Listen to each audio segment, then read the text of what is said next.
এই মেটে আলুটা তোরা দুজনে মিলে চুরি করে এনেছিস না? কিরে, কথা বলছিস না যে বড়? চুপ করে আছিস কেন? সত্যি করে বল, এই মেটে আলু তুই এনেছিস কিনা? হ্যাঁ, এনেছি। পাজি মেয়ে কোথাকার! আজ তোর পিঠে আমি আস্ত কাঠের চেলা ভেঙে তবে ছাড়বো। তোর এত বড় সাহস যে বেরোজপোতার বনে চুরি করতে যাস? থারি মেয়ে হয়েছিস, বিয়ের বয়স পেরিয়ে যাচ্ছে, অথচ তোর কাণ্ড দেখো। ওই এক গলা বনের মধ্যে দিন দুপুরে বাঘ ওত পেতে থাকে, তার মধ্যে নিজের জীবনের মায়া ছেড়ে পরের আলু চুরি করতে গেলি? হ্যাঁ, যদি গোসাইরা চৌকিদার ডেকে তো ধরিয়ে দিত, তবে কে তোকে বাঁচাতো? তোর কোন শ্বশুর এসে হাজত থেকে ছাড়িয়ে আনতো শুনি? আমাদের কপালে যা আছে তাই খাবো, না জুটলে না খেয়ে থাকবো, কিন্তু পরের জিনিসে হাত দেওয়া কেন বাপু? তোকে নিয়ে যে আমি কি করব মা, ভেবে পাই না।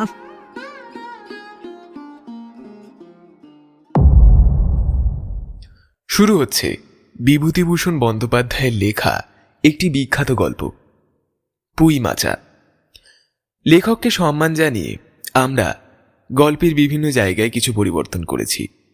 গল্পের সূত্রধার আমি, সায়ন। শুরু হচ্ছে পুঁই মাচা।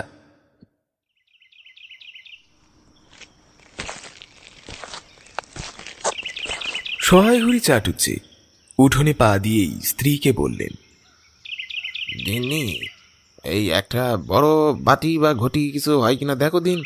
এই তারও খুঁড়ো গাছ কাটছে, একটু ভালো রস নিয়ে আসিয়ে।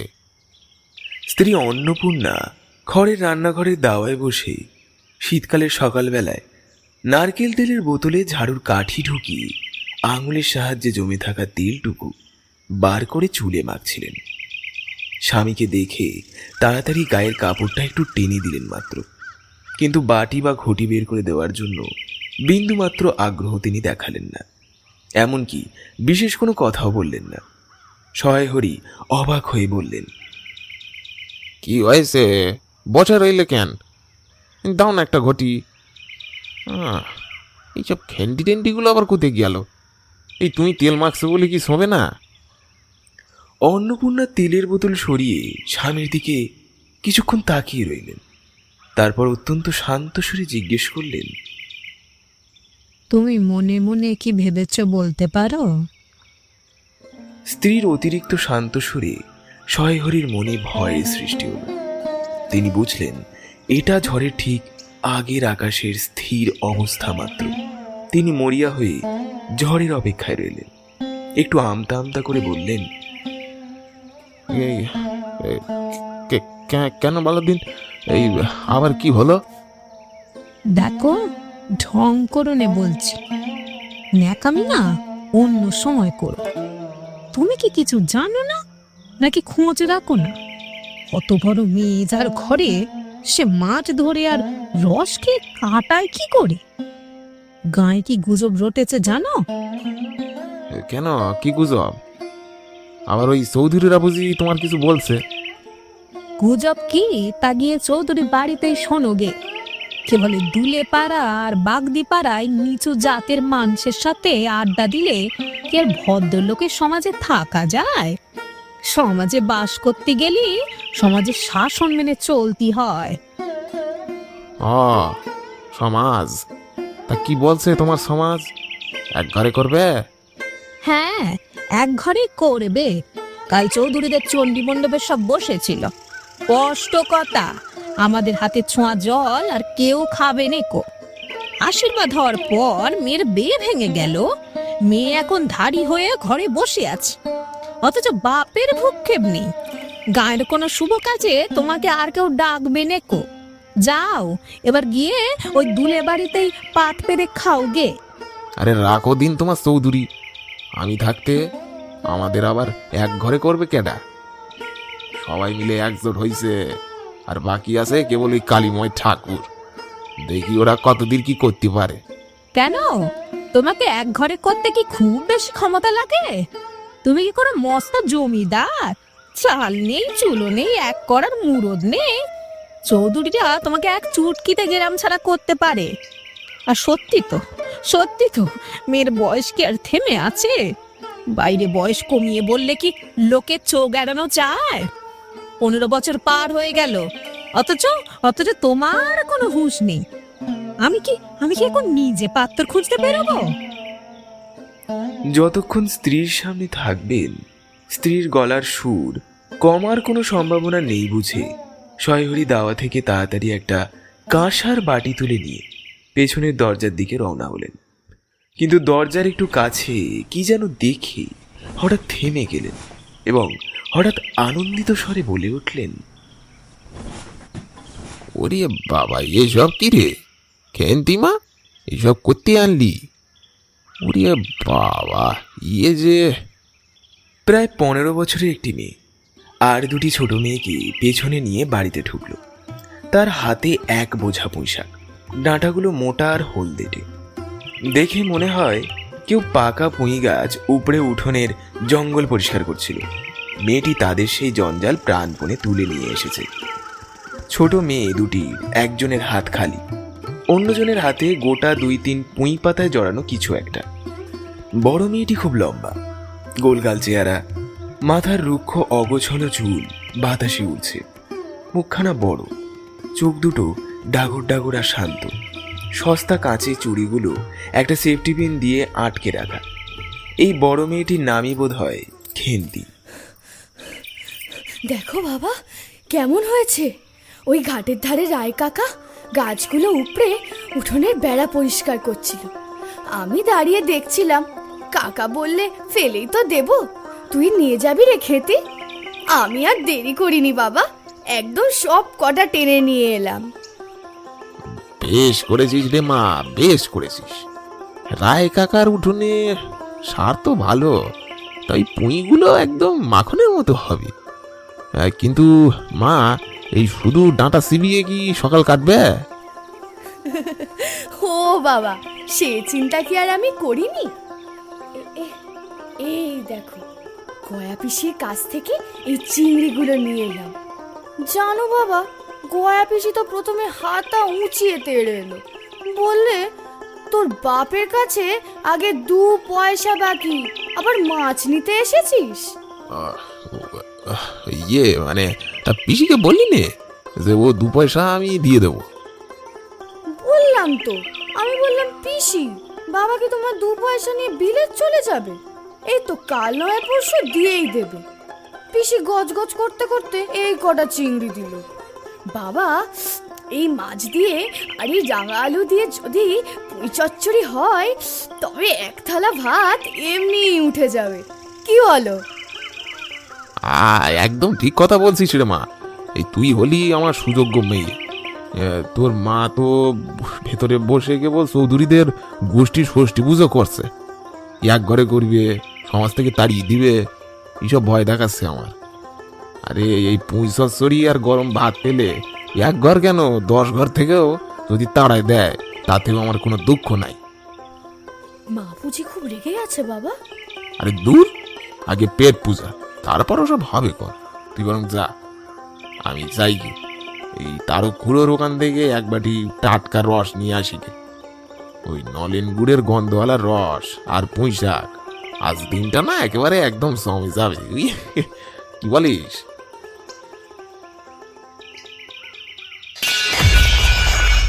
নিয়ে যা বলছি, চোখের সামনে থেকে ওগুলো নিয়ে দূর হ। আহারে, কি আমার রাজভোগ রে! পাড়ার লোকে তোকে একেবারে অমৃত ঢেলে দিয়েছে। ডাঁটাগুলো দেখ দেখিনি, পেকে কাঠ হয়ে গেছে।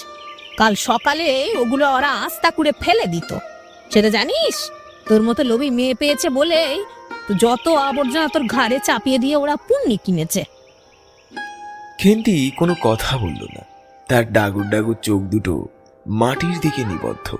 সহায়হরি একবার কাঁচুমাচু করে বলতে গেলেন, এ না মানে এই বাচ্চা মেয়েটা বলছিল একটু পুঁই শাক খাবে, তা তুমি থামো তুমি। তোমার আশকারাতে মেয়েটা এমন ধারী হয়েছে। এই যে উনি আগাছা তুলে নিয়ে এসেছেন, ওদিকে বাড়ির বার হতে বারণ করেছি না তোকে? লজ্জা করে নে? এপাড়া ওপাড়া ভিক্ষে করে বেড়াতে একটু বুক কাঁপে নে তোর? এই বয়সে বিয়ে হলে তো 4টে ছেলের মা হতে পারতিস। কিন্তু কিন্তু তোর সেদিকে হুঁশ আছে? খাওয়ার নাম শুনলে আর জ্ঞান থাকে নেকো। অন্নপূর্ণার রাগ থামার কোনো লক্ষণ নেই। তিনি খেন্তির হাতের ডাঁটাগুলোর দিকে আঙুল উঁচিয়ে আবার বলতে লাগলেন, এক বোঝা ছাই পাশ তুলে নিয়ে এসেছে, ফেলে দে বলছি, ফেলে দে ওগুলো, এক্ষুনি ফেলে আয়। ভয়ে খেন্তির হাতের বাঁধন আলগা হয়ে গেল। শক্ত পুঁইডাঁটাগুলো সশব্দে মাটির ধুলোয় আছড়ে পড়ল। তার চোখের কোণটা চিকচিক করে উঠল, কিন্তু কান্নার সাহসটুকুও যেন তার আর নেই।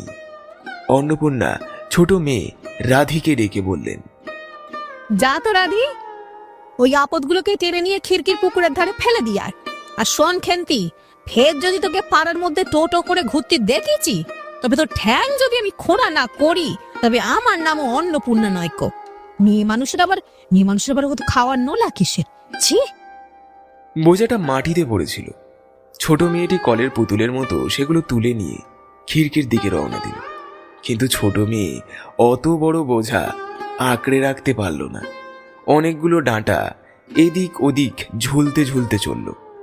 সহায়হরি অসহায়ভাবে মেয়ের মুখের দিকে তাকালেন। দেখলেন খেন্তির দু চোখ জলে ভরে এসেছে। তার কত সাধের এই পুঁইশাক, কিন্তু দুপুরে স্ত্রীর রণচণ্ডী মূর্তি দেখে প্রতিবাদ করার ক্ষমতা তার আর হলো না। তিনি মাথা নিচু করে নিঃশব্দে খিড়কির দরজা দিয়ে বাইরে বেরিয়ে গেলেন। এদিকে অন্নপূর্ণা গজগজ করতে করতে রান্নাঘরের দিকে পা বাড়ালেন। কিন্তু আগুনের সামনে বসতেই তার বুকের ভেতরটা কেমন হু হু করে উঠল। মনে পড়ে গেল গত অরন্ধনের কথা। সেই দিন পুঁইশাক রান্না হয়েছিল। এই খেন্তি কত আবদার করে বলেছিল, মা, এই তরকারিটা কিন্তু অর্ধেকটা আমার, আর বাকিটা তোমাদের সবার। সেই কথা মনে পড়তেই অন্নপূর্ণার দুই চোখ ফেটে জল আসতে চাইল। তিনি তাড়াতাড়ি চালের বাতায় হাত বাড়িয়ে শুকনো লঙ্কার ডালাটা পেড়ে আনতে গেলেন, যাতে চোখের জল কেউ না দেখতে পায়। বাড়িতে তখন কেউ ছিল না। তিনি নিজে গিয়ে উঠোনের ও খিড়কির দরজার আশেপাশে যে ডাঁটাগুলো পড়েছিল সেগুলো কুড়িয়ে নিয়ে এলেন। বাকিগুলো কুড়োনো যায় না, ডোবার ধারে ছাই গাদায় ফেলে দিয়েছে। কুচো চিংড়ি দিয়ে এভাবেই চুপি চুপি পুঁইশাকের তরকারি রান্না করলেন। দুপুরবেলা খেন্তি পাতে পুঁইশাকের চচ্চড়ি দেখে বিস্ময় ও আনন্দে ডাগর চোখে মায়ের দিকে ভয় ভয় তাকালো। দু একবার এদিক ওদিক ঘুরে আসতেই অন্নপূর্ণা দেখলেন ওই পুঁইশাকের এক টুকরো আর তার পাতে পড়ে নেই। পুঁইশাকের ওপর তার এই মেয়েটির কিরকম লোভ তা তিনি জানতেন। জিজ্ঞাসা করলেন, কি রে খেন্তি, আর একটু চচ্চড়ি দি? হ্যাঁ মা। হঠাৎ অন্নপূর্ণার চোখে যেন জল এলো। খেন্তির ডাগর ডাগর চোখে এখন একটা আনন্দের ঝলকানি। সে ভাতের সাথে চচ্চড়িটা মেখে এক গ্রাস মুখে দিয়ে বিড়বিড় করে বলতে লাগলো, মা, কি ভালো হয়েছে খেতে। তুমি তো মিঠাই বকছিলে, ডাঁটাগুলো একটুও শক্ত না, খুব ভালো লাগছে। হ্যাঁ, খেতে ভালো তো লাগবেই, পরের বাড়ির জিনিস তো। হ্যাঁ রে, অন্য কালে জ্যাঠাইমা যখন তোকে এগুলো দিচ্ছিল, পাড়ার আর কি কেউ দেখেছিল? ও লোকে ভাববে আমি মেয়েকে খেতেই দিই না, তাই তুই দুয়ারে দুয়ারে ডাঁটা চেয়ে বেড়াস কি না? না মা, কেউ দেখেনি। জ্যাঠাইমা তো নিজেই ডাকলো, বললো, ও কেন্তি, তোর মা তো পুঁইশাক খুব ভালোবাসে, নিয়ে যাও না কটা। আমি কি আর না বলতে পারি? তা হোক, এই যে তুই আনন্দ করে খাচ্ছিস মা, এতেই আমার পেট ভরে যাচ্ছে। কিন্তু মনে রাখিস খেন্তি, শরীরটা তোর বাড়ছে, মেয়ে মানুষের অত বাবা খাওয়ার লোভ ভালো নয়। কাল যদি শ্বশুর বাড়ি যাস, সেখানে কি আর এমন আবদাস তোর সইবে কেউ? আচ্ছা মা, শ্বশুর বাড়িতে কি পুঁইশাক রান্না করবে না? তারা কি এমন ভালো রাঁধতে পারবে না? আমলো যা, রাঁধবে না কেন? নিশ্চয় রাঁধবে। তবে সেখানে নিজের মনে করে খাওয়া যায় না রে পাগলি। সেখানে সব মেপে মেপে। এই যে তুই আজ অর্ধেক কড়াই চচ্চড়ি একাই সাবার করছিস, সেখানে হয়তো একটা ডাঁটাও তোর পাতে পড়বে নে মা। ওটা তো আর নিজের ঘর নয় না। তবে আমি যাব না সেখানে, এখানেই থাকবো। তুমি পুঁই শাক রাঁধবে আর আমি খাবো, এর চেয়ে ভালো আর কি হতে পারে? অন্নপূর্ণার চোখে আবার জল এলো। তিনি চোখ ঘুরিয়ে আকাশের দিকে তাকিয়ে নিজেকে সামনে নিলেন। অন্নপূর্ণা নরম গলায় শুধলেন, কি রে খেন্তি, আর একটু দেব? সামান্য একটু পড়ে আছে, খেতে তো তোর বেশ ভালোই লাগছে দেখছি মা। খেন্তি তৎক্ষণাৎ ঘাড় নাড়িয়ে সায় দিল। তার সেই লোলুপ অথচ তৃপ্ত মুখ দেখে অন্নপূর্ণার মনে হলো পৃথিবীতে এই সামান্য পুঁই শাকের চেয়ে দামি খাবার বুঝি আর কিছু নেই।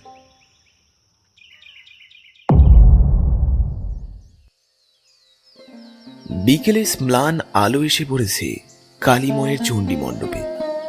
গ্রামের মোড়ল স্থানীয় এই মানুষটির প্রভাব প্রতিপত্তি বিশাল। তামাকের ধোঁয়া ছাড়তে ছাড়তে তিনি যখন গম্ভীর মুখে বসেন, তখন গ্রামের সাধারণ মানুষের বুকে কম্পন ধরে। আজ তলব পড়েছে সহায় হরির। সহায় হরি খুঁটির একপাশে অপরাধীর মতো গুটিসুটি মেরে বসে রইলেন। কালীময় কিছুক্ষণ এক দৃষ্টিতে তার দিকে চেয়ে থেকে একটা দীর্ঘশ্বাস ফেললেন। তারপর তামাকের নলটা সরিয়ে রেখে শুরু করলেন।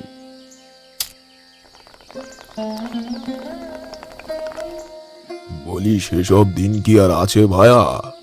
এই ধরো কৃষ্ণ মুখুজ্জের কথাই ধরো না, স্বভাব না মিললে পাত্র দেবেন না। আহা, স্বভাব না মিললে নাকি আবার বংশ রক্ষা হবেন না। শোনো কথা, এই করে করে কি কাণ্ডটাই না করলেন। শেষে কি না হরির ছেলেটাকে হাতে পায়ে ধরে মেয়ের বিয়ে দিয়ে তবে রক্ষা পেলেন। কালীময় একটু থেমে সহায়হরির মুখের প্রতিক্রিয়া বোঝার চেষ্টা করলেন। সহায়হরি কিছু একটা বলতে যাচ্ছিলেন, কিন্তু কালীময় হাত তুলে তাকে থামিয়ে দিলেন। সুর আরো একটু চড়িয়ে বললেন, আর সেই বংশেরই বাকি ছিরি তো। রাম বলো ৭-৬ পুরুষ বঙ্গ কুলীন, পচা ক্ষত্রিয়, সেই পাত্রকেই কিনা শেষমেশ মেয়ে দিতে হলো। কেন? কারণ সময় পার হয়ে যাচ্ছিল ভায়া। সমাজে শাসনের দিন আর নেই, সমাজ আজ গোল্লায় যাচ্ছে। আগিয়ে হ্যাঁ, তা তো বটে। বেশি দূর যাওয়ার দরকার নেই। এই তোমার বড় মেয়েটির কথাই ধরো না, বছর 13 তো পার হয়ে গেল নাকি? আগিয়ে এই আসছে শ্রাবণে 13 পড়বে। আহ, 13 আর 16 তফাৎ কি শুনি? 13 বছর আর 16 বছরের মধ্যে কি হিমালয় পর্বত দাঁড়িয়ে আছে নাকি? আর সে 13ই হোক বা 16ই হোক, তাই 50ই হোক, তাতে আমাদের কি? সেটা তোমার ঘরের হিসাব তোমার কাছে। কিন্তু আসল কথাটি কি জানো? পাত্রের আশীর্বাদ হয়ে যাওয়ার পর তুমি বেঁকে বসলে, এর মানেটা কি? ও তো এইরকম উচ্ছনে যাওয়া মেয়ে, আশীর্বাদ হও যা, বিয়ে হও তাই, 7 পাকের যা বাকি, এই তো। সমাজে বসে এইসব কাজগুলো তুমি করবে আর আমরা বসে বসে দেখব, এই তুমি ভাবো, তাই তো? সমাজে বামুনদের যদি জাত মারবার ইচ্ছা না থাকে, মেয়ের বিয়ের বন্দোবস্ত করে ফেলো। পাত্র রাজপুত্র না হলে নাকি পাত্র মেলে না। গরিব মানুষ দিতে দুধে পারবে না বলেই যোগেশ্বর মজুমদারের ছেলেকে ঠিক করে দিয়েছিলাম। লেখাপড়া নাই বা জানলে, জজ ম্যাজিস্ট্রেট নাই বা হলে, তাই বলে কি মানুষ না নাকি? দিব্যি বাড়ি, বাগান, পুকুর, শুনলাম নাকি আবার 20 বিঘে জমিতে চাষে আমন ধানও করেছে। ব্যাস রাজার হাল। 2 ভাইয়ের অভাব কি? আসল ঘটনা হলো এই যে মণিগায়ের উচ্চবংশীয় মজুমদার মশাইয়ের ছেলেটিকে কালীময়ই ঠিক করে দেন। কালীময় কেন অহেতুক মাথা ঘামিয়ে সহায়হরির মেয়ের বিয়ের সম্বন্ধ মজুমদার মশাইয়ের ছেলের সাথে ঠিক করতে গেলেন, তার কারণ খুঁজতে গিয়ে কেউ কেউ এই বলেন যে কালীময় নাকি মজুমদার মশাইয়ের কাছে অনেক টাকা ধার করেন, অনেক দিনের সুদও বাকি, খুব শিগগির মামলা হবে ইত্যাদি। এইসব গুজব যে শুধু অবান্তর তা নয়, এর কোনো ভিত্তি আছে বলেও মনে হয় না। এটা আসলে বিপক্ষ দলের রটনা মাত্র। যাই হোক, বরপক্ষ আশীর্বাদ করে যাওয়ার কয়েকদিন পর সয়হরি জানতে পারেন যে পাত্রটি কয়েক মাস আগে নিজের গ্রামে কিছু একটা করার অপরাধে গ্রামের এক কুমোর বউয়ের আত্মীয় স্বজনের হাতে বেদম মার খেয়ে কিছুকাল শয্যাশায়ী ছিল। এই ধরনের পাত্রে মেয়ে দিতে মন সায় না দেওয়ায় সয়হরি সম্বন্ধটা ভেঙে দেন।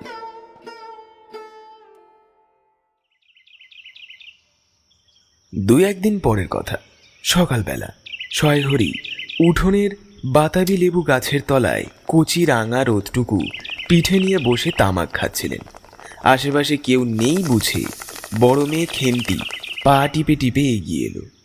বাবার একদম কাছে মুখ নিয়ে গিয়ে চুপি চুপি ফিসফিস করে বলল, ও বাবা, যাবে না? মা তো তেলের বাটি নিয়ে ঘাটে গেল, এই বেলা সুযোগ, ফিরতে দেরি হবে। সয়হরি তামাকের নলটা মুখ থেকে নামিয়ে একবার খিড়কির পুকুর ঘাটের দিকে আর চোখে চাইলেন। ফিসফিসানি সুরেই বললেন, এই তোর মা কি সত্যি গেল নাকি আবার ওই পা ধুই ফিরে আসবে? দেখছিস তো ঘাটে নামতে? হ্যাঁ বাবা, নিজের চোখে দেখলাম মা গামছা নিয়ে ঘাটে ঢুকলো। ওদিকে ছোটদের সাথে একটু কথা বলছে, এখন আসবে না। চলো না বাবা, বনের ভেতরে আলুগুলো যা বড় হয়েছে না। সয়হরি চারপাশটা একবার চূড়ান্তভাবে দেখে নিলেন। তারপর মেয়ের দিকে তাকিয়ে নিচু স্বরে আদেশ দিলেন, আচ্ছা ঠিক আছে, যা, বেশি কথা বলিস না যেন। এই শিগগির গিয়ে ওই কুঠুরির কোণ থেকে ওই শাবলটা নিয়ে আয় গে। কেউ যেন দেখতে না পায়, আঁচড় দিয়ে ঠেকে নিবি, বুঝলি? সয়হরি উৎকণ্ঠার সাথে জোরে জোরে তামাক টানতে লাগলেন। তার নজর রইল সদরের আর খিড়কির মাঝখানকার পথটায়। খেন্তি প্রকাণ্ড ভারী লোহার শাবলটা দুহাতে আঁকড়ে ধরে হাজির হলো। তিনি তামাকের কলকেটা নামিয়ে রেখে ফিসফিস করে বললেন, এই চল চল, সাবধানে চল, একদম সামনের দরজা দিয়ে বেরোবো, যেন মনে হয় এই এমনি কোথাও যাচ্ছি। বাপ আর বেটি মিলে ঠিক চোরের মতোই সাবধানে অতি সন্তর্পণে বাড়ির বাইরে পা রাখলেন। তাদের হাবভাব দেখে মনে হচ্ছিল তারা কারো ঘরে শীত কাটতে যাচ্ছে। অন্নপূর্ণা স্নান করে কাপড় ছেড়ে সবে উনুন ধরবার জোগাড় করেছেন, এমন সময় মুকুজ্জ বাড়ির ছোট খুকি দুর্গা এসে বলল, খুড়িমা, মা বলে দিল মা ছোবে না, তুমি আমাদের নবান্নটা মেখে আর ইতুর ঘটগুলো বাড়ি করে দিয়ে আসবে। মুকুজ্জ বাড়ি ও পাড়ায়। যাওয়ার পথের বাঁদিকে এক জায়গায় শ্যাওড়া, ভাটফুল আর লতা পাতার ঘন বন। শীতের সকালে সেই বন থেকে একটা বুনো গন্ধ বের হচ্ছিল। একটা লেজ ঝোলার মতো হলুদ পাখি আমড়া গাছের এক ডাল থেকে অন্য ডালে যাচ্ছিল। পাখি দেখতে গিয়ে অন্নপূর্ণা অন্য একটা জিনিস লক্ষ্য করলেন। ঘন বনের ভেতর কোথাও এতক্ষণ খুটখুট করে একটা আওয়াজ হচ্ছিল। কেউ যেন কিছু একটা খুঁড়ছে। দুর্গার কথার পরেই হঠাৎ সেই শব্দ বন্ধ হয়ে গেল। অন্নপূর্ণা সেখানে কিছুক্ষণ থমকে দাঁড়িয়ে রইলেন। তারপর আবার হাঁটতে শুরু করলেন। তারা একটু দূরে যেতে না যেতেই বনের ভেতর আবার সেই খুটখুট শব্দ শুরু হলো। কাজ শেষ করে ফিরতে অন্নপূর্ণার একটু দেরি হলো। বাড়ি ফিরে দেখলেন খেন্তি উঠোনের রোদে বসে তেলের বাটি সামনে নিয়ে চুল খুলছে। তিনি তীক্ষ্ণ দৃষ্টিতে মেয়ের দিকে তাকিয়ে রান্নাঘরে গিয়ে উনুন ধরাতে লাগলেন। মেয়েকে বললেন, এখনো নাইতে যাস না কেন রে? কোথা ছিলি এতক্ষণ? এই তো যাই মা, এখনই যাবো আর আসবো। সহায় হরি যখন 15-16 সের ওজনের সেই প্রকাণ্ড মেটে আলুর বোঝাটা ধপাস করে উঠোনে নামালেন, তখন তার কপালে বিন্দু বিন্দু ঘাম, কিন্তু চোখে মুখে এক ধরনের চোরচিত তৃপ্তি। অন্নপূর্ণা তখন রান্নাঘরের দাওয়ায় বসে চাল ঝাড়ছিলেন। স্বামীর এই অবহেলায় আলুর বোঝা নিয়ে আগমন দেখে তিনি হাতের কাজ থামিয়ে শান্ত কিন্তু তীক্ষ্ণ চোখে তাকিয়ে রইলেন। সহায় হরি একটু অপ্রস্তুত হয়ে গায়ের চাদরটা ঠিক করতে করতে কৈফিয়ত দেওয়ার সুরে বললেন, বুঝলে গিন্নি, ওই পাড়ার মশাই চৌকিদার লোকটা বড় ভালো, বুঝলে? এই রোজই বলে, কর্তা ঠাকুর, তোমার বাবা থাকতে তাও মাসি মাসি এইদিকে তোমার পায়ে ধুলে পড়তো, তা আজকাল তো তোমরা আর আসো না। আজ দেখেই হাত ধরিয়ে ওই নিজের বাড়িতে নিয়ে গেল। কি ভালো মানুষ বলো দিন। এই বলল, দাদা ঠাকুর, এই বেড়ার গায়ে মেটে আলু লাগাইছি, বড় যত্নের জিনিস, আপনি না নিলে আমি বড় মনে কষ্ট পাবো। তা তুমি বলো গিন্নি, মানুষের অত অনুরোধ কি ফেলা যায়? তাই কাঁধে করে নিয়ে এলাম। অন্নপূর্ণা স্থির দৃষ্টিতে স্বামীর দিকে তাকিয়ে থেকে ধীর গলায় বললেন, চৌকিদার মশাই বুঝি আজকাল বরজ পোতার বনের মধ্যে ঘর বেঁধেছে, সেখানেই বুঝি তার বেড়া আর আলুর ক্ষেত। বরস পথা? না না, আমি কখন গেলাম? এই আমি তো এলাম মশাই বাড়ির হয়ে সোজা বড় রাস্তা দিয়ে। এই বনের মধ্যে যাওয়ার দরকারটা তো আমার নেই গিন্নি। চুরি তো করবেই, তাতে আর নতুন কি? কিন্তু মিথ্যে কথাগুলো যখন বলো, তখন অন্তত আয়নায় নিজের মুখ তো একবার দেখো। 3 কাল গিয়েছে, 1 কাল আছে, এখনো এই স্বভাবটা গেল না। আমি সব জানি। মনে করেছিলে আপদটা ঘাটে গিয়েছে, আর তুমি সেই ফাঁকে মেজের নিচে শীত কাটা চোরের মতো গাছ উপড়ে আনবে। দুর্গার মা ডেকে পাঠিয়েছিল বলে ওপারে নবান্ন মারতে যাচ্ছিলুম। যাওয়ার পথে শুনলুম বরজপ্রতার সেই পুরনো বনের মধ্যে থেকে খুটখুট করে একটা আওয়াজ আসছে। পা টিপে একটু এগোতে দেখে ঝোপের আড়ালে কাজ যেন মাথা দেখা যায়। সারা শব্দ পেতে শব্দ বন্ধ হয়ে গেল গো। আমি ঠিক বুঝলুম ওখানে কেউ কুকর্ম করছে।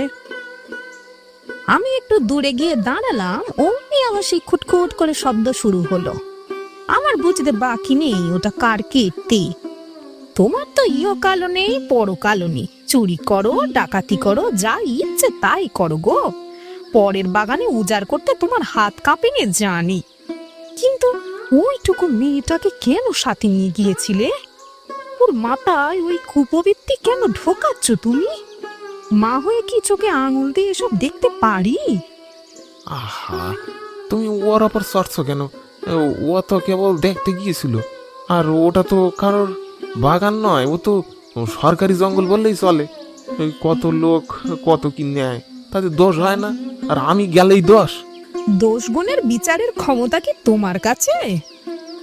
মেয়েটার বিয়ের সম্বন্ধ ভাঙলো ওই কালীবাবুর জন্য। কালীবাবু এমনিতেই উঠ পেতে বসে আছে, কখন একটা খুঁত পায়। এখন যদি গায়ের লোক চুরির অপরাধে ছিছি করে, তবে মেয়েটাকে উদ্ধার করবে কে শুনি? মুকুজ্জেরা কি আমাদের আর সম্মান করবে? নিজের সম্মান তো খোয়াতেই বসেছো, এখন এই মেয়েটারও ভবিষ্যৎ নিয়েও বনের মাটির নিচে পুঁতে দিয়ে এলে গা। সহায় হরি নিরুত্তর হয়ে মেটে আলুর বোঝাটার দিকে তাকিয়ে রইলেন। উঠোনের এক কোণে পড়ে থাকা সেই বিশাল আলুর বোঝাটা তখন আর কোনো গৌরবের বস্তু রইল না, যেন একরাশ লজ্জার প্রতীক হয়ে পড়ে রইল। সহায় হরি হাত পা নেড়ে বরজপোতার বনে তার অনুপস্থিত থাকার সপক্ষে কতকগুলো জুৎসই প্রমাণ দেওয়ার চেষ্টা করলেন, কিন্তু স্ত্রীর তীক্ষ্ণ দৃষ্টির সামনে তার কথা আর বেশি এগোলো না। তার এলোমেলো কথাগুলোর মধ্যে কোনো মাথামুন্ডু খুঁজে পাওয়াও দায় হয়ে পড়ল। ঠিক আধা ঘন্টা পর খেন্তি স্নান সেরে বাড়িতে ঢুকল। উঠোনে ঢুকেই সামনে পড়ে থাকা মেটে আলুটার দিকে সে একবার আর চোখে তাকালো। তারপর ধরা পড়ে যাওয়ার ভয়ে এমন এক নিরীহ মুখ করল যেন সে কিছুই জানে না। উঠোনের আলনায় ভিজে কাপড় মেলতে গিয়ে সে এমন ভাব করলো যেন কাপড় মেলাতেই তার পৃথিবীর সব মনোযোগ। খেন্তি, একবার এদিকে আয় তো, শুনে যা। মায়ের সেই ডাক শুনে খেন্তির বুক কেঁপে উঠল। মুখটা শুকিয়ে গিয়ে এতটুকু হয়ে গেল। সে কাঁচুমাচু হয়ে মায়ের সামনে এসে দাঁড়ালো। অন্নপূর্ণা সরাসরি মেটে আলুটা দেখিয়ে জিজ্ঞাসা করলেন, এই মেটে আলুটা তোরা দুজনে মিলে চুরি করে এনেছিস না? খেন্তি প্রথমে মায়ের মুখের দিকে ফ্যাল ফ্যাল করে চেয়ে রইল, তারপর একবার মেটে আলুটার দিকে দেখল। তার ভয় হচ্ছিল বনের দিকে কেউ তাকে দেখে ফেলেছে কিনা, তাই চট করে একবার বাড়ির সামনের বাঁশঝাড়ের মাথার দিকেও তাকিয়ে নিল। ভয়ে তার কপালে বিন্দু বিন্দু ঘাম জমতে শুরু করল। অন্নপূর্ণা ধমক দিয়ে বললেন, কিরে, কথা বলছিস না যে বড়? চুপ করে আছিস কেন? সত্যি করে বল, এই মেটে আলু তুই এনেছিস কিনা? খেন্তি আর লুকাতে পারল না, ধরা ধরা গলায় বললে, হ্যাঁ এনেছি। পাজি মেয়ে কোথাকার! আজ তোর পিঠে আমি আস্ত কাঠের চেলা ভেঙে তবে ছাড়বো। তোর এত বড় সাহস যে বেরোজপোতার বনে চুরি করতে যাস? থারি মেয়ে হয়েছিস, বিয়ের বয়স পেরিয়ে যাচ্ছে, অথচ তোর কাণ্ড দেখো। ওই এক গলা বনের মধ্যে দিন দুপুরে বাঘ ওত পেতে থাকে, তার মধ্যে নিজের জীবনের মায়া ছেড়ে পরের আলু চুরি করতে গেলি। হেরা, যদি গোসাইরা চৌকিদার ডেকে তো ধরিয়ে দিত, তবে কে তোকে বাঁচাতো? তোর কোন শ্বশুর এসে হাজত থেকে ছাড়িয়ে আনতো শুনি? আমাদের কপালে যা আছে তাই খাবো, না জুটলে না খেয়ে থাকবো, কিন্তু পরের জিনিসে হাত দেওয়া কেন বাপু? তোকে নিয়ে যে আমি কি করব মা, ভেবে পাই না।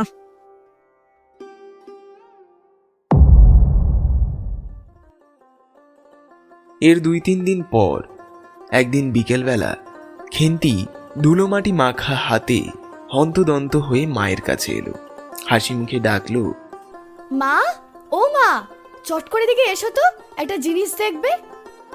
অন্নপূর্ণা কাছে গিয়ে দেখলেন ভাঙা পাঁচিলের কোণে যেখানে ঝোপঝাড় ছিল, সেখানে খেন্তি তার ছোট বোনটিকে নিয়ে রীতিমতো চাষবাস শুরু করে দিয়েছে। তার মহা উৎসাহ। ভবিষ্যতের বাগানে কি কি ফলমূল হবে তার একটা লম্বা তালিকা মনে মনে বানিয়ে ফেলেছে সে।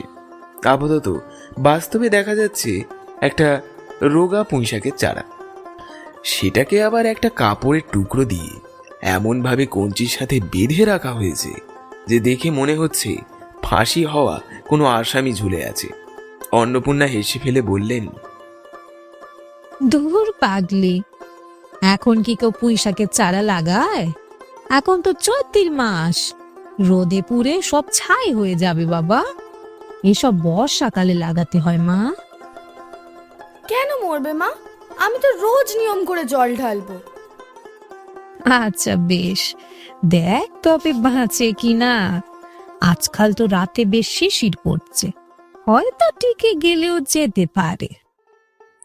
রাত বাড়ার সাথে সাথে শীতটাও জাঁকিয়ে পড়ল। পরদিন ভোরে শয়হরি দেখলেন তার 2 ছোট মেয়ে গায়ে পাতলা চাদর জড়িয়ে রোদ ওঠার আশায় উঠোনের কাঁঠাল তলায় জড়সড় হয়ে দাঁড়িয়ে কাঁপছে। খেন্তি একটা ভাঙা ঝুড়ি হাতে মুকুজ্জদের গোয়াল থেকে গোবর কুড়িয়ে আনল। তার নাক মুখ শীতে লাল হয়ে গেছে। সহায়হরি বললেন, আরে খেন্তি, এই সকালে উঠে অন্তত একটা জামা তামা গায়ে দিতে পারিস নে? দেখছিস তো কেমন শীত পড়ছে। আচ্ছা বাবা, দিচ্ছি। তেমন কিছু শীত তো আর নেই। এই না মা, এখনই গিয়ে একটা পরিয়ে আয়। আজকালকার আবহাওয়া বড় খারাপ, এই অসুখ বিসুখ কখন হবে কেউ বলতে পারে না। এই যা বলছি তাই শোন তুই। সহায়হরি বাইরে যাওয়ার জন্য পা বাড়ালেন, কিন্তু মনে মনে একটা খটকা লাগলো। তিনি ভাবলেন, হ্যাঁ, আমি কি অনেকদিন মায়ের মুখের দিকে তাকাইনি? এই খেন্তি কি আগের চেয়েও অনেক সুন্দরী হয়ে উঠেছে নাকি? আসলে জামা না পরার পেছনে একটা করুণ ইতিহাস ছিল যা সহায়হরি জানতেন না। অনেক বছর আগে হরিপুরের মেলা থেকে 2.5 টাকা দিয়ে এই কালো জামাটা তিনি খেন্তিকে কিনে দিয়েছিলেন। বারবার সেলাই করে সেটাকে এতদিন চালানো হয়েছে, কিন্তু গত 1 বছরে খেন্তি অনেকটা বড় হয়ে ওঠায় জামাটা আর তার শরীরে আঁটে না। সংসারের এই ছোটখাটো অভাবের খবর রাখার সময় বা সুযোগ সহায়হরির কোনো দিন হয়নি। জামার বর্তমান অবস্থা অন্নপূর্ণারও জানা ছিল না। খেন্তির নিজের ভাঙা টিনের তোরঙ্গের মধ্যেই ওটা থাকত। পৌষ সংক্রান্তির এক মায়াবী সন্ধ্যা। অন্নপূর্ণা তখন রান্নাঘরে ব্যস্ত। তার বড় কাশিতে চালের গুঁড়ো, ময়দা আর গুঁড়ো মিশিয়ে পিঠের গোলা তৈরি করেছেন তিনি। পাশে ছোট একটা বাটিতে রাখা সামান্য একটু তেল। খেন্তি পাশেই বসে আছে। একটা কলার পাতা পেতে সে বেশ মন দিয়ে নারকেল কুড়োচ্ছে। প্রথমে অবশ্য অন্নপূর্ণা তাকে এই কাজে নিতে চাননি। খেন্তির স্বভাব অনুযায়ী সারাদিন বনে জঙ্গলে ঘুরে বেড়ায়, যেখানে সেখানে বসে পড়ে। তার কাপড় চোপড়ের যা ছিঁড়ি তাতে সূচিবায়গ্রস্ত ঘরে কাজ করা দায়। কিন্তু খেন্তি নাছোড়বান্দা। শেষমেশ অনেক জেদ করায় মা তাকে হাত পা ধুইয়ে আর পরিষ্কার কাপড় পরিয়ে নারকেল কোড়ানোর অনুমতি দিয়েছেন। গোলা মাখা শেষ করে অন্নপূর্ণা যেই না উনুনের পিঠের খোলাটা চড়াতে যাবেন, ছোট মেয়ে রাধা অমনি তার খুদে হাতটা বাড়িয়ে দিয়ে আদুরে সুরে বলল, মা, আমাকে একটু দাও না। অন্নপূর্ণা হাসলেন। গামলা থেকে একটুখানি গোলা তুলে নিয়ে আঙুলের নিপুণ ছোঁয়ায় ছোট্ট একটা মণ্ড তৈরি করে রাধার হাতে দিলেন। তা দেখে মেঝো মেয়ে পুটি কি আর স্থির থাকতে পারে? সেও চটপট নিজের হাতটা কাপড়ে মুছে নিয়ে সামনে এসে দাঁড়ালো। মা, ও মা, আমার হাতও পাতা, আমাকে একটু দাও। খেন্তির নীরব ইচ্ছা। খেন্তি বেচারি এক পাশে বসে সূচি মেনে নারকেল কুড়োচ্ছে ঠিকই, কিন্তু তার চোখ পড়ে আছে ওই পিঠের গোলার দিকে। মনে মনে খুব ইচ্ছে করছিল একটু চেখে দেখতে, কিন্তু যদি মা বকুনি দেয়, তাই সে চুপটি করে বসে রইল। অন্নপূর্ণা মেয়ের মনের অবস্থা বুঝতে পেরে নিজেই বললেন, খেন্তি, তোর হাতের ওই নারকেলের মালাটা নিয়ে আয় তো মা, ওটাতে তোর জন্য একটু গোলা রাখি। খেন্তি যেন হাতে স্বর্গ পেল। সে চটপট ওপরের দিকের নিখুঁত মালাটা বেছে নিয়ে মায়ের দিকে এগিয়ে গেল। অন্নপূর্ণা তাতে বেশ অনেকটা গোলা ঢেলে দিলেন। মিষ্টি তৈরির এই আনন্দের মাঝেই চলল পাড়ার গল্প। পুটি খবর দিল, জানো মা, জ্যাঠাইমারা তো অনেক দুধ নিয়েছে, রাঙা দিয়ে ক্ষীর তৈরি করছে। ওদের বাড়িতে মনে হয় আজ অনেক রকমের পিঠে হবে। আবার হবে না? ওরা তো দুপুরেই সুরেশ কাকা আর টিনুর বাবাকে নিমন্ত্রণ করে পায়ের জলপুলি আর মুখ সামালি খাইয়েছে। আচ্ছা মা, ক্ষীর ছাড়া কি পাটিসাপটা হয় না? খেদি তো বলেছিল ক্ষীরের পুর না দিলে নাকি পাটিসাপটার কোনো স্বাদই হয় না। আমি অবশ্য বলেছি যে আমার মা শুধু নারকেল ছাই দিয়েই বানায়, তাতেই যা চমৎকার লাগে। ওর মা আবার কেমন পিঠে বানায় শুনি? ক্ষীরের পুর দিয়ে আর ঘি দিয়ে ভাজলেই কি পিঠে হয়? সেদিন তো ওদের বাড়িতে জামাই আসায় আমাকে দুখানা দিয়েছিল। ও মা, মুখে দিয়ে দেখি কেমন পোড়া পোড়া গন্ধ। মায়ের হাতের পিঠেতে কি কখনো কোনো গন্ধ থাকে? পাটিসাপটায় ক্ষীর দিলে তো ছাইয়ের মতো লাগে। মা, একটু নারকেল কোড়া খাবো? খা, কিন্তু একটু দূরে গিয়ে বস, হ্যাঁ? মুখ থেকে যেন এখানে আবার না পড়ে। খেন্তি এক থাবা নারকেল কোড়া নিয়ে দূরে গিয়ে বেশ আয়েশ করে খেতে লাগলো। তার তৃপ্ত মুখখানা দেখলেই বোঝা যাচ্ছিল দুনিয়ার সব সুখ যেন ওই এক থাবা নারকেলেই আছে। ঘণ্টাখানেক পর পিঠে তৈরি শেষ হলে অন্নপূর্ণা ডাক দিলেন, ওরে, তোরা সবাই পাতা পেতে বস দেখিনি, গরম গরম দি। খেন্তি, দুপুরে জল দেওয়া ভাতটা আছে, ওটা নিয়ে আয় তো। ভাত খাওয়ার কথা শুনে খেন্তির মুখটা কালো হয়ে গেল। পুটি দিদির পক্ষ নিয়ে বলল, মা, বদ্দি পিঠেই খাক, ও তো খুব ভালোবাসে। ভাতটা বরং থাক, আমরা কাল সকালে খাবো। খাওয়া শুরু হলো। ছোট রাধা দু চারটে খেয়েই হাত ধুয়ে ফেলল। বেশি মিষ্টি নাকি ওর সহ্য হয় না, কিন্তু খেন্তি সে এক মনে খেয়েই চলেছে। শান্ত নির্বিকার ভঙ্গিতে সে একে একে 18-19টা পিঠে সাবার করে দিল। অন্নপূর্ণা অবাক হয়ে জিজ্ঞেস করলেন, কি রে খেন্তি, আর কটা দি? খেন্তি একটু লাজুক হেসে মাথা নাড়ল। অন্নপূর্ণা আরো কয়েকটা দিলে তার চোখ মুখ খুশিতে উজ্জ্বল হয়ে উঠল। সে বলল, মা, কি যে সুন্দর হয়েছে। আসলে ওই যে তুমি গোলাটা সুন্দর করে ফেনিয়ে নাও না, ওতেই আসল। বলেই সে পরম তৃপ্তিতে আবার খাওয়া শুরু করলো। রান্নাঘরের এক কোণে অন্নপূর্ণা তখন হাতা খুন্তি নিয়ে ব্যস্ত। উনুন থেকে ধোঁয়া উঠছে, কিন্তু তার মন পড়ে আছে উঠোনের দিকে। সেখানে তার বড় মেয়ে খেন্তি বসে আছে, একটু অগোছালো, শান্ত আর জন্মগতভাবেই একটু বেশি পেটুক। অন্নপূর্ণা আর চোখে মেয়ের দিকে তাকিয়ে দীর্ঘশ্বাস ফেললেন। মনে মনে ভাবলেন, আরে আমার মেয়েটা বড্ড নিরীহ। কোনোদিন কারোর সাথে ঝগড়া করেনি, উঁচু গলায় কথা বলেনি। যে বাড়িতে যাক না কেন, মেয়েটা আমার খাটতে পারবে ঠিকই, কিন্তু আদর পাবে তো। লোকে কি ওর এই সাদা মনটাকে বুঝবে? অন্নপূর্ণা আজ আমসত্ত্ব তুলতে গিয়ে কেঁদে উঠলেন। মনে পড়ল গত বছর এই সময়ে খেন্তি কেমন করে হাত পেতেছিল। মা, ওই কোনটাকে একটু দাও না ছিঁড়ে, দেখবে বাবা টের পাবে না। সব সময় খালি খাই না, পরের ঘরে গেলে তোকে কেউ দুবেলা খেতে দেবে না লো, তখন বুঝবি। অন্নপূর্ণা তখন বকুনি দিয়েছিলেন। আজ অন্নপূর্ণার বুক ফেটে যাচ্ছে। তার সেই পেটুক নিরীহ মেয়েটা আজ পরের ঘরে।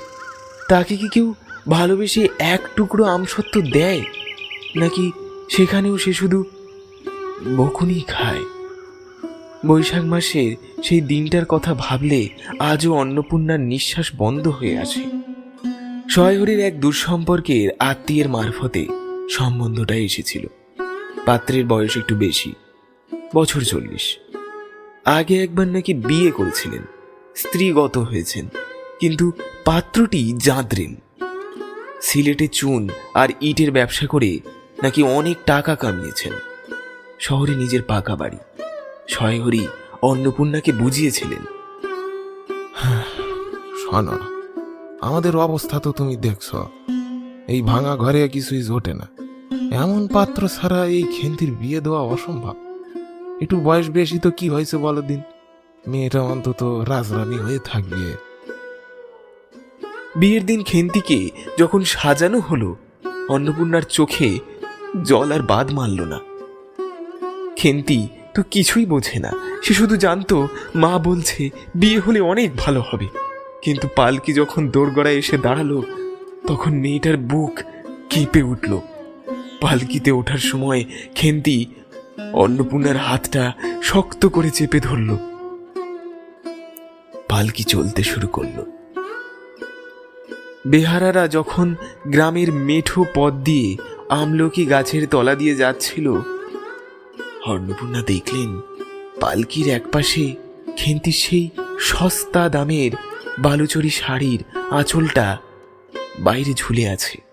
ধুলে লুটোপুটি খাচ্ছে সেই আঁচল, যেন এক অবোধ বালিকার শেষ আকুতি। অন্নপূর্ণা জানতেন না সেই আঁচলটাই হবে তার মেয়ের শেষ স্মৃতি।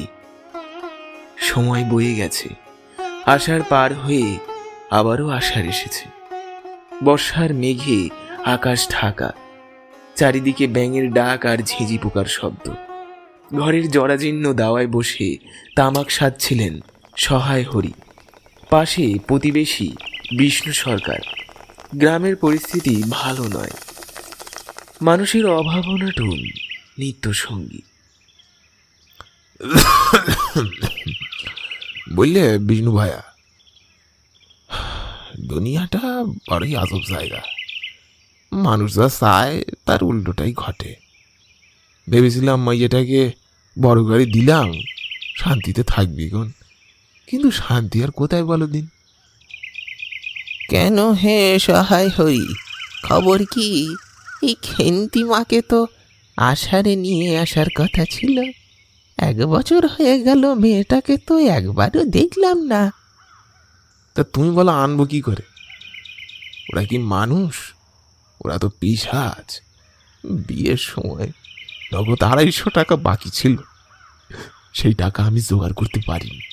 ওরা স্পষ্ট জানিয়ে দিছে আগে টাকা তারপর মাইয়ে। তা টাকা না দিলে ওরা খেন্তিকে এই বাড়িতে পা রাখতে দেবে না। বলো কি গো, এ তো রীতিমতো ডাকাতি। নিজের ঘরের লক্ষ্মী তাকে টাকার জন্য আটকে রেখেছে। শুধু কি তাই, কত শীতে একবার চুপি চুপি দেখতে গিয়েছিলাম, গিয়ে দেখি আমার সেই হাসি খুশি মেয়েটা যেন পাথর হয়ে গেছে। চোখের নিচে কালি পড়েছে, হাত পা কাটি কাটি। শাশুড়িটা আমাকে দেখে তুচ্ছ তাচ্ছিল্য করলো, বললো যেমন ভিখারি ঘরের মেয়ে তেমন নাকি তার স্বভাব, সারাদিন নাকি শুধু খাই খাই করে। এই ছোট লোকের ঘরে জন্ম হলে নাকি আর বড় ঘরের আদব কায়দা শেখা যায় না। বিষ্ণুখর, তুমি তো আমাদের বংশের সম্পর্কে জানো। আমাদের পূর্বপুরুষরা পরমেশ্বর চাটুজদের নাম শুনলে লোকে ভয় তটস্থ হয়ে থাকত। আর আজ আজ সামান্য এক ইটের কারবারি করিয়ে আমাকে ছোট লোক বলে গাল দেয়। খেন্তি পাশে দাঁড়িয়ে দাঁড়িয়ে কাঁদছিল, কিন্তু সাহস করিয়ে আমার সামনে এসে দাঁড়াতে পারল না মেয়েটা। সয়হরি যখন দাওয়ায় বসে কথা বলছিলেন, অন্নপূর্ণা তখন ঘরের ভেতর থেকে সব শুনছিল। তার বুকটা যন্ত্রণায় দুমড়ে মুচড়ে যাচ্ছে। তিনি জানতেন না 250 টাকার কথা। তিনি জানতেন না তার আদরের খেন্তিকে ওখানে পেটুক বলে গালাগালি দেওয়া হয়। তিনি মনে মনে ভাবলেন, ওগো ভগবান, আমার মেয়েটা একটু বেশি খেত, কিন্তু কিন্তু সেটা তো ওর দোষ নয়। আমি মা হয়ে ওকে পেট ভরে খেতে দিতে পারিনি, তাই হয়তো অন্যের কাছে হাত পেতেছে। কিন্তু কিন্তু তুমি কি ওকে ক্ষমা করতে পারো না? আষাঢ় মাস এসেছে, বৃষ্টি পড়ছে, কিন্তু খেন্তি এখনো আসেনি। সয়হরি মিথ্যে আশ্বাস দিয়ে বললেন, গিন্নি, ওরা খুব ভালোবাসছে ওকে, তাই ছাড়ছে না। কিন্তু অন্নপূর্ণা, তিনি তো একজন মা। তিনি ঠিকই টের পান তার নারী ছেঁড়া ধন ভালো নেই। সয়হরি ও বিষ্ণু সরকারের আলাপ আরো দীর্ঘ হয়। উঠে আসে গ্রামের রাজনীতির কথা, অভাবের কথা, কিন্তু আলোচনার কেন্দ্রবিন্দুতে থাকে সেই এক করুণ বাস্তবতা। গরিবের মেয়ের কোনো সম্মান নেই। বিষ্ণু ভাইয়া, শুনলাম মেয়েটার নাকি বসন্ত হয়েছিল, খবর দেয়নি আমাকে। পাড়ার লোক মারফত জানতে পারলাম এখন নাকি সুস্থ হয়েছে, কিন্তু শরীরটা বড্ড ভেঙে গেছে। টাকা না নিয়ে গেলে ওরা আমাকে ঢুকতে পর্যন্ত দেবে না। বাবা, এ যে রীতিমতো সামাল লোক, ভগবানের কি কোনো বিচার নেই? তারপরেও বললাম যে টাকাটা ভাইয়া আমি পরে পরে দিয়ে দিচ্ছি, পূজার তত্ত্ব কম করেও 30 টাকার কমে হবে না। তাও ভেবে দেখেছিলাম। মেয়েটাকে নিয়ে নানা নিন্দে করলো ওরা, বলল ছোট লোকের মেয়ের মতন চাল, হাব ভাবে ঘরের মতো খাই খাই করে নাকি, আরো কত কি বললো। বিষ্ণু খুড়ো,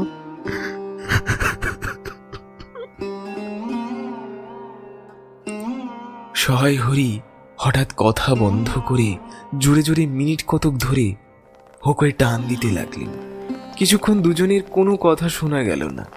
অল্পক্ষণ পরে বিষ্ণু সরকার বললেন, তাইপর আর কি বলবো বিষ্ণু খুড়ো, আমার স্ত্রী অত্যন্ত কান্নাকাটি করাতে এই পৌষ মাসে দেখতে গেলাম। মেয়েটা যা অবস্থা করেছে, শাশুড়িটা আবার শুনে শুনে বলতে লাগলো, না জেনে শুনে ছোট লোকের সঙ্গে কুটুম্বি করলেই নাকি এইরকম হয়, যেমনি মেয়ে তেমন তার বাপ। পৌষ মাসের দিন মেয়ে দেখতে গেলেন শুধু হাতে, তারপর ফাল্গুন মাসেই হলো ওর বসন্ত। তুমি ভাবো তো বিষ্ণু খুড়ো, এই লোকটা কত পাষণ্ড। বসন্ত দেখে ভয় পেয়ে টালায় আমার এক দুঃসম্পর্কের বোনের বাড়ি ওকে ফেলে রাখলো। আমায় একটা খবর পর্যন্ত দেওয়ার প্রয়োজন মনে করলো না। পরে জানোয়ারগুলো আমায় খবর দিল, আমি তারপর গিয়ে দেখি। এই বাবা, দেখতে পাওনি তাকে? না, অতটাই সামার সে অসুস্থ অবস্থায় ওর গা থেকে শেষ গয়নাগুলো পর্যন্ত খুলে নিয়ে তবে টালায় পাঠিয়েছে। যাক গিয়ে, মরা কান্নায় আর কাজ নেই। চলো, বেলা হয়ে গেছে। চার কি ঠিক করলে? পিঁপড়ের টোপে মুড়ির চাল দিয়ে কিছু আর মাছ টাছ উঠবে নাকি?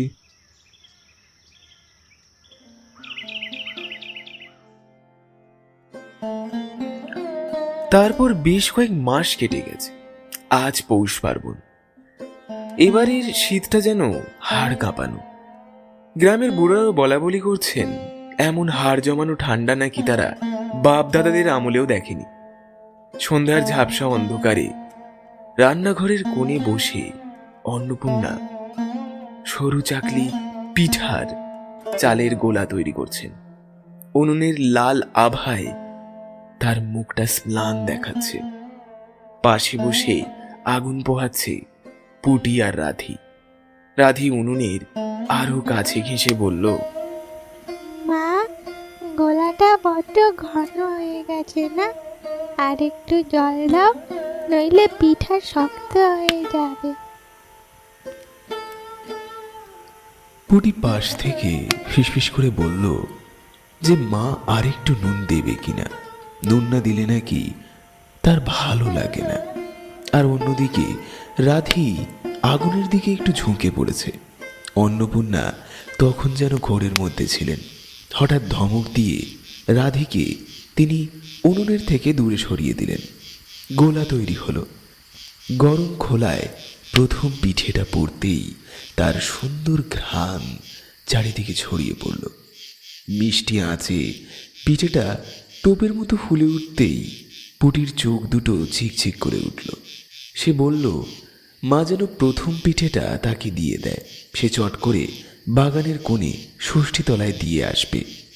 অন্নপূর্ণা বাইরের ঘুটঘুটে অন্ধকারের দিকে তাকিয়ে শিউরে উঠলেন। একা একা যাসনি মা, রাধিকেও সঙ্গে নিয়ে যা। বাইরে তখন মায়াবী জ্যোৎস্না। বাঁশবনের ফাঁক দিয়ে আলো এসে পড়েছে তিতপল্লা আর তেলাকুচো লতার সাদা ফুলের ওপর। মনে হচ্ছে যেন বনদেবীরা সাদা চাদর বিছিয়ে রেখেছেন। পুটি আর রাধি ভয়ে ভয়ে খিড়কি দোর খুলতেই একটা শিয়াল শুকনো পাতার ওপর দিয়ে খসখস শব্দ করে ঝোপে গভীরে মিলিয়ে গেল। ভয়ে পুটির বুক দুরু দুরু করছিল। সে হাতের পিঠেটা ছুঁড়ে দিল সেই লেবু গাছটার দিকে, যেটা গত বছর মা এনে লাগিয়েছিল। তারপর দে দৌড়। দুজনে হাঁপাতে হাঁপাতে ঘরে ঢুকে খিল তুলে দিল। অন্নপূর্ণা জিজ্ঞাসা করলেন, দিলি? পুটি ধরা গলায় বলল সে লেবু গাছের তলাতেই দিয়ে এসেছে। রাত বাড়তে লাগলো। বাইরে ঝিঝি পোকার ডাক আর কুয়াশার নিস্তব্ধতা যেন ঘরটাকে ঘিরে রেখেছে। মাঝে মাঝে একটা কাঠ ঠোকরা পাখি বনের গভীরে ঠকঠক শব্দ করছে, যেন কোনো অতৃপ্ত আত্মা কড়া নাড়ছে। কলার পাতা চিরতে চিরতে পুটি হঠাৎ থমকে গেল। তার দু চোখ জলে ভরে এলো। খুব নিচু স্বরে, অনেকটা নিজের মনেই যেন সে বলে উঠল তার দিদির কথা। সে বলে উঠল যে তার দিদি কত ভালোবাসতো সেই সরু চাকলি পিঠা। মুহূর্তের মধ্যে পুরো রান্নাঘরটা নিস্তব্ধ হয়ে গেল। অন্নপূর্ণার হাত থেমে গেল। রাধি মাথা নিচু করল। সেই নিস্তব্ধতার মাঝে কেবল উনুনের কাঠের চটচট শব্দ শোনা যাচ্ছিল। তিনজনেরই চোখের দৃষ্টি অজান্তে জানলার বাইরে উঠোনের সেই অন্ধকার কোণাটায় গিয়ে স্থির হলো। সেখানে জ্যোৎস্নার আলোয় ঝিকমিক করছে একটা নধর পুঁই মাচা। সেই চঞ্চল অবাধ্য মেয়েটি নিজের হাতে যত্ন করে এই কাজটা পুঁতেছিল। সে নেই, কিন্তু তার স্মৃতি আজ ওই ডগায় ডগায় পাতায় পাতায় জড়িয়ে আছে। বৃষ্টির জল আর কার্তিকের শিশির খেয়ে গাছটা আজ মস্ত হয়ে উঠেছে। মাচা ছাপিয়ে তার কচি সবুজ ডগাগুলো দুলছে।